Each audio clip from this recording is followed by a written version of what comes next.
सभी साथियों को अनुसर का नमस्कार। झारखंड 10 सितंबर को एग्जाम है। इससे पहले की वीडियो में कुछ वॉइस प्रॉब्लम रही, इस वजह से आप लोग उसे बहुत अच्छे से नहीं समझ पाए।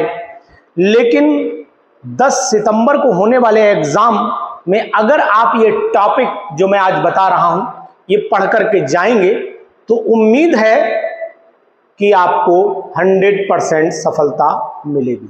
यानी कि ये टॉपिक अगर आप पढ़ के नहीं गए हैं तो रिमाइंड करा रहा हूं, इन टॉपिक को देख लो। समय अभी भी आपके पास है। समय में इतना समय है कि अगर आज आप ये 20 मिनट की वीडियो मेरी देख लेंगे तो आपने अगर नहीं देखा होगा तो रिमाइंड हो जाएगा कि नहीं, ये टॉपिक हमें देख करके जाना चाहिए। तो ऐसे कौन कौन से 10 टॉपिक हैं जो आपको देखकर परीक्षा में जाना चाहिए मेरे अनुसार।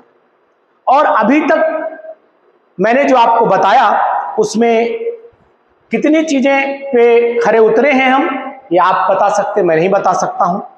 लेकिन आप आज ये टॉपिक देखकर इसलिए जब ही जाइएगा क्योंकि ये टॉपिक आपके लिए चैलेंजिंग हो सकते हैं। अगर आपने ये टॉपिक नहीं देखे तो मान के चलिए कि आप बहुत बड़ी भूल कर रहे हैं। तो ये भूल ना होने पाए इसलिए इन टॉपिक्स को देख करके जाइए। पहला टॉपिक है नॉन एक्वस सॉल्वेंट। अब आप कहोगे कि सर आखिरकार मैंने तो देखा लेकिन क्या पढ़ूं इसमें?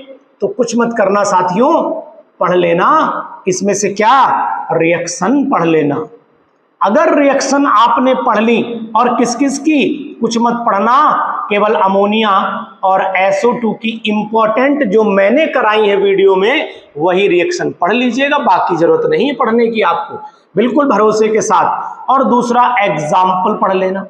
एग्जाम्पल में केवल वही NH3SO2 है ना, 2 मेन पढ़ लेना, बाकी आपको जो लगे उचित वो पढ़ लेना। फिलहाल एग्जाम्पल तो आपको याद रखना पड़ेंगे। ये केवल 2 टॉपिक पढ़ लेना, किसमें? Non aqueous solvent. Photo chemistry में आपको क्या पढ़कर चले जाना है ये भी बात ध्यान दीजिएगा।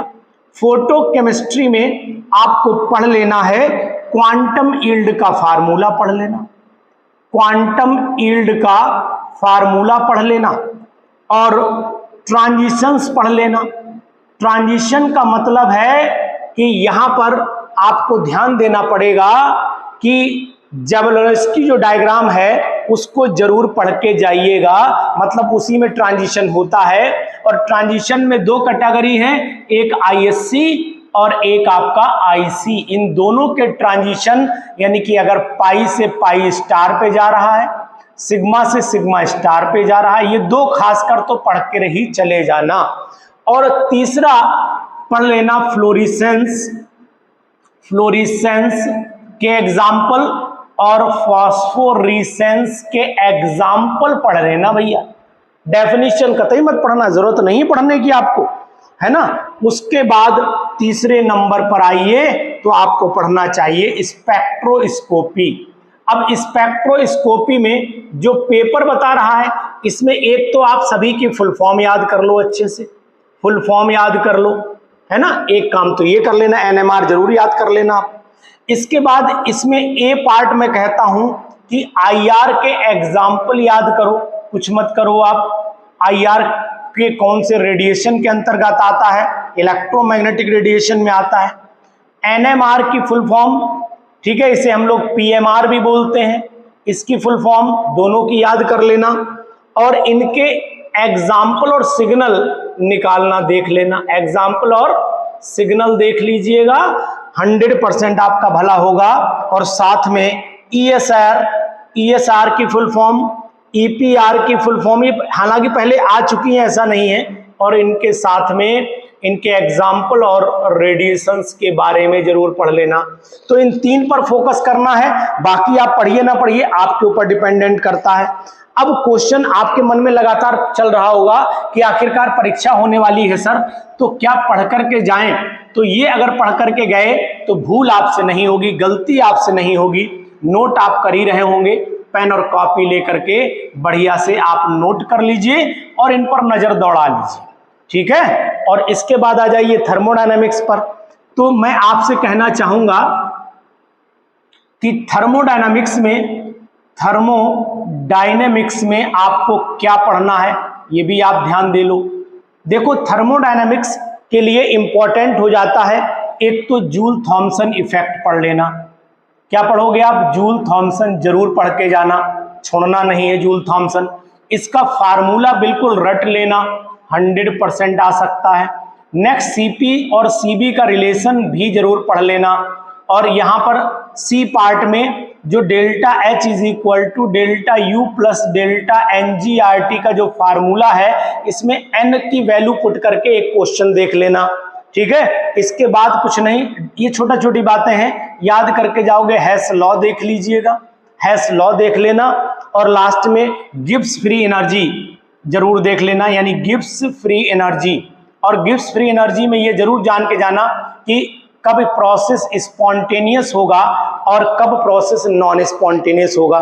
इन सब बातों को अगर आप ध्यान से देखते हैं, जब तक मैं इंक डाल लेता हूं, सब बातों को अगर ध्यान से देखते हैं तो मुझे लगता है कि आपको एग्जाम में मदद हो जाएगी। क्योंकि 10 सितंबर का परीक्षा ये भी डिसाइड करेगी कि आखिरकार आपकी मेरिट क्या गिरेगी, कट ऑफ कहाँ गिरेगी, ये 10 तारीख की परीक्षा डिसाइड करेगी। ये बात आप ध्यान दो, 10 तारीख का एग्जाम ये जरूर बताएगा कि आखिरकार मेरिट कहाँ जानी है। क्योंकि एनर्जी ये आपने थर्मोडायनेमिक्स का पूरा अच्छे से पढ़ लिया। इसमें एक काम और कर लेना, अगर चाहो तो W इज इक्वल टू -2.303 है ना, आगे NRT log V2 upon V1 पर क्वेश्चन एक आध लगा लेना। और इनके इफेक्ट जरूर पढ़ लीजिएगा कि इफेक्ट का मतलब हुआ कि अगर मान लीजिए टेम्परेचर कांस्टेंट कर दें, है ना, अगर मान लीजिए एनर्जी कांस्टेंट कर दें, मतलब हीट कांस्टेंट कर दें, तो क्या फैक्टर्स आएंगे, इन सब चीज़ों को आप थोड़ा सा फोकस करके जाइएगा, तो मुझे लगता है कि आपको हेल्प जरूर मिलेगी। इलेक्ट्रोकेमिस्ट्री में आपको क्या कर लेना है, इलेक्ट्रोकेमिस्ट्री में केवल 2 टॉपिक फोकस करिएगा। इलेक्ट्रोकेमिस्ट्री में केवल 2 टॉपिक, ज़्यादा नहीं। सबसे पहला नर्स्ट इक्वेशन को देख लेना, नर्स्ट इक्वेशन को आप देख लीजिएगा। 100% एक क्वेश्चन रखा मिलेगा, चाहे वैल्यू पूछ लें और चाहे वो कोई फार्मूला के बेस एक छोटा सा क्वेश्चन डाल दें। दूसरी चीज आपको देखनी है यहीं पर कंडक्टेंस और उसके इफेक्ट। ये तो मान के चलो कि आना है, कंडक्टेंस और फैक्टर्स उसको क्या इफेक्ट करते हैं, और साथ में कोलरेश लॉ, ये सब चीजें आनी हैं। 100% नोट कर लो इस बात को, ये आपको बहुत चीजें हेल्पफुल हो जाएंगी। कोऑर्डिनेशन में जाइएगा, कोऑर्डिनेशन में आपको एक तो आइसोमेरिज्म के एग्जाम्पल देख लेने हैं। किसका एग्जाम्पल देखना? आइसोमेरिज्म के एग्जाम्पल, और कुछ इंपॉर्टेंट IUPAC, सब नहीं, जैसे इंपॉर्टेंट में जो K4 एफिशिएंसी 6 ये सब सिंपल है, आप कर ही लेते हैं। कुछ ऐसे जहां पर लिगेंड हेक्साडेंटेट हो, स्पेलिंग डिस्टर्ब कर रही हो, वो एग्जाम्पल जरूर देख लीजिएगा। और उसके बाद बी पार्ट, यानी ए पार्ट, ये कोऑर्डिनेशन की बात कर रहा हूं। बी पार्ट में वैलेंस बॉन्ड थ्योरी में केवल कौन डाया है, कौन पैरा है, और कौन में अनपेड इलेक्ट्रॉन है, कौन, इस तरीके से इसकी शेप क्या है, शेप और ज्योमेट्री को जरूर ध्यान दीजिएगा। इन पर क्वेश्चन लगातार आए हैं, लेकिन कौन कौन से, सब नहीं पढ़ना, केवल कोबाल्ट और क्रोमियम के एग्जाम्पल पढ़ लेना, 100% क्वेश्चन आपको मिल जाएगा। तो अब तक हमने आपसे ये जो टॉपिक डिस्कशन किए हैं, इन टॉपिक पर अगर आप फोकस करेंगे, इन टॉपिक को अगर आप ध्यान देंगे, इन टॉपिक्स को अगर आप ध्यान देंगे, इन टॉपिक्स को अगर आप फोकस करेंगे, तो ये मैं मानता हूं कि आपको 100% हेल्प मिल जाएगी। तो अब हम लोग बात कर लेते हैं, मैंने आपको बताया 10 ऐसे इंपॉर्टेंट टॉपिक, अगर आपने नहीं देखे तो ये बहुत बड़ी भूल आप करके जाएंगे। तो वही 10 टॉपिक मैं आपको बताने जा रहा हूं। इसके बाद आप ध्यान दीजिएगा ऑर्गेनिक केमिस्ट्री पर, यानी कि अगर हम लोग ऑर्गेनिक केमिस्ट्री में फोकस करें, तो ऑर्गेनिक केमिस्ट्री में क्वेश्चन ये कि आखिरकार हम क्या क्या देखकर परीक्षा में जाएं जिससे हमें हेल्प मिले। सबसे पहले तो नेम रिएक्शन। अब यहाँ पर नेम रिएक्शन कौन सी आ जाएगी कुछ कहा नहीं जा सकता, लेकिन वुल्फ किर्चनर रिडक्शन जरूर याद कर लीजिएगा। फ्राइज रीअरेंजमेंट याद कर लीजिएगा, और कर्टियस तो आ चुका है, इसलिए फ्राइज रीअरेंजमेंट जरूर याद करना, ध्यान से याद करके जाइएगा। पिनाकोल पिनाकोलोन रिएक्शन भी पढ़ लीजिएगा ध्यान से, और ना उसके बाद आप दूसरा पार्ट इसमें डिहाइड्रेशन जरूर पढ़ लेना। किसका डिहाइड्रेशन? एल्कोहल का। बोले सर सिलेबस में नहीं है, डिहाइड्रेशन ऑफ एल्कोहल जरूर पढ़ लीजिएगा, नहीं बाद में ये मत कहना कि सर सिलेबस में नहीं था, आ गया। SN1 SN2 के एग्जाम्पल और उनका अरेंजमेंट दोनों बता दे रहा हूं, एग्जाम्पल और साथ में आपको अरेंजमेंट ध्यान देना है। क्या ध्यान देना है? अरेंजमेंट ध्यान देना है। उसके बाद नेक्स्ट कंडीशन पर चले आइए, आपको कार्बीन पढ़ना पड़ेगा, कार्बीन पढ़ना पड़ेगा, नाइट्रीन पढ़ना पड़ेगा और बेंजाइन। कुछ नहीं, इनमें क्या पढ़ना है? एक तो हाइब्रिडाइजेशन पढ़ लेना, इनकी हाइब्रिडाइजेशन पढ़ लेना, ठीक है। और इनमें अनपेयर्ड इलेक्ट्रॉन होंगे नहीं होंगे? क्या होंगे? एग्जाम्पल ध्यान दीजिएगा, ज्यादा कुछ नहीं करना है आपको। उसके बाद इंटरमीडिएट कहाँ कौन सा बनता है, किस रिएक्शन में कौन सा इंटरमीडिएट बनता है, इसको पढ़ लेना। इलेक्ट्रोफाइल न्यूक्लियोफाइल के एग्जाम्पल जरूर ध्यान रखना, इलेक्ट्रोफाइल न्यूक्लियोफाइल के एग्जाम्पल अगर आपने अभी भी नहीं पढ़े हैं तो फटाक से किताब खोलिए और पढ़ डालिए। इसके बाद आपको क्या पढ़ लेना है? कार्बोकैटायन यानी कार्बोनियम आयन और कार्ब एनायन, कार्बोनियम आयन और कार्ब एनायन, इसको फोकस करना है। इसमें भी अरेंजमेंट फोकस करना है, बस स्टेबिलिटी का अरेंजमेंट, अरेंजमेंट ऑफ स्टेबिलिटी देखना है, बाकी कुछ मत देखिएगा, आपको 100% यहां से भी क्वेश्चन मिल जाएगा। अगर अब हम लोग आगे बात कर लेते हैं, केवल 3 टॉपिक आपको और बताऊंगा, अगर आपने ये टॉपिक नहीं देखे तो दोबारा जरूर 100% देखिए और नोट करिए कॉपी पर, आपको फायदा होगा। यहाँ पर बायोमोलिक्यूल की अगर बात आ जाती है तो बायोमोलिक्यूल में मैं आपको बताना चाहूंगा, एक तो आप जरूर ध्यान से ओसा जोन के बारे में पढ़ लीजिएगा, ओसा जोन के बारे में पढ़ लेना। आमाडोराई रीअरेंजमेंट, आमाडोराई रीअरेंजमेंट आप जरूर देख लीजिएगा। इसी में आप ग्लूकोज का म्यूटा रोटेशन, ग्लूकोज में म्यूटा रोटेशन छोड़ के मत जाना, म्यूटा रोटेशन में आप स्पेसिफिक रोटेशन कितनी डिग्री का होता है, इक्विलिब्रियम पे कितना होता है, अल्फा डी ग्लूकोज का कितना होता है, बीटा डी ग्लूकोज का कितना होता है, ये देख लेना। और तीसरा केवल 2 लिंकेज पढ़ लेना, ग्लाइकोसाइडिक लिंकेज और इसकी पोजीशन 1, 4, 1, 2, ये 2 जरूर पढ़ लीजिएगा, और साथ में पेप्टाइड बॉन्ड पढ़ लेना, ठीक है, इतना इसमें पढ़ लेना। पॉलीमर्स में चले आइए, तो अगर मैं पॉलीमर्स की बात करता हूं तो पॉलीमर्स में क्या कंडीशन पैदा हो जाएगी वो भी मैं आपको बता दे रहा हूं। पॉलीमर्स में कंडीशन आपकी बनेगी, जाकर के यहां लिख देता हूं पॉलीमर्स बता दे रहा हूं। पॉलीमर्स में नंबर 1 हो जाता है आपको आइसोप्रीन पढ़ना है, आइसोप्रीन, और दूसरा पढ़ना है आपको क्लोरोप्रीन। आइसोप्रीन और क्लोरोप्रीन जरूर ध्यान से, यूनिट है ये। डेक्रॉन, डेक्रॉन का क्या पढ़ना है? मोनोमर पढ़ लेना डेक्रॉन का। और तीसरा बेकेलाइट के यूज देख लेना, बेकेलाइट का यूज देखना, इसका मोनोमर पढ़ना, ठीक है। आप मोनोमर तो इसके भी याद कर लेना, कोई दिक्कत नहीं। और उसके बाद एक नाइलॉन किस कैटेगरी में आता है? ये एमाइड की कैटेगरी में आता है। साथ ही साथ आखिरी 10वां टॉपिक हार्ड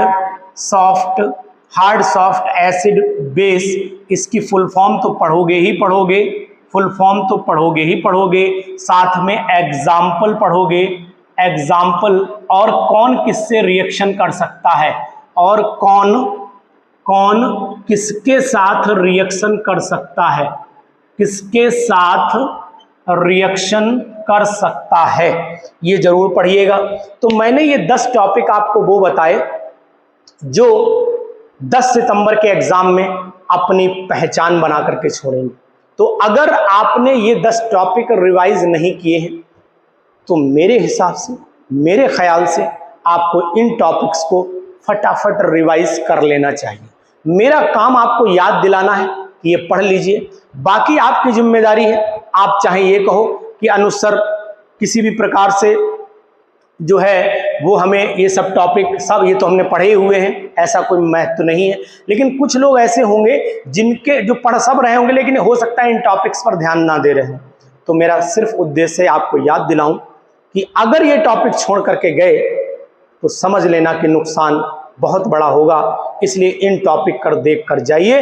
अगर इन टॉपिक को देख करके जाओगे तो श्योरिटी इस बात की लेता हूं कि परीक्षा आपकी अच्छी हो। तो ये वीडियो अपने दोस्तों तक पहुंचाइए जिससे वो उन्होंने भी अगर नहीं देखा हो ये टॉपिक तो जरूर देख लें। और आपके मन में भी कोई टॉपिक ऐसा आ रहा हो कि सर ये आ सकता है तो डाल दीजिए इनबॉक्स के कमेंट में कि सर ये टॉपिक भी पढ़ लें सभी लोग, अच्छा रहेगा। तो ये मेरा उद्देश्य था, आप तक उद्देश्य पहुंचे, आप सफल हो, आपकी परीक्षा अच्छी हो और 10 सितंबर को आप झंडा गाड़ करके आए, ऐसी उम्मीद मैं जरूर करूँगा। वीडियो कैसी लगी जरूर बताइएगा और दोस्तों को शेयर जरूर कर देना जिससे कि उनको भी पता लग जाए ना कि आखिरकार ये पढ़ा है कि नहीं पढ़ा है। और अगर पढ़ा है तो जल्दी से रिवाइज कर लें, और अगर रिवाइज नहीं किया है तो फिर एक बार पन्ना पलट करके देख लें जिससे कि याद आ जाए यार ये टॉपिक था, ये एग्जाम्पल था। देखना कितना फायदा मिलता है।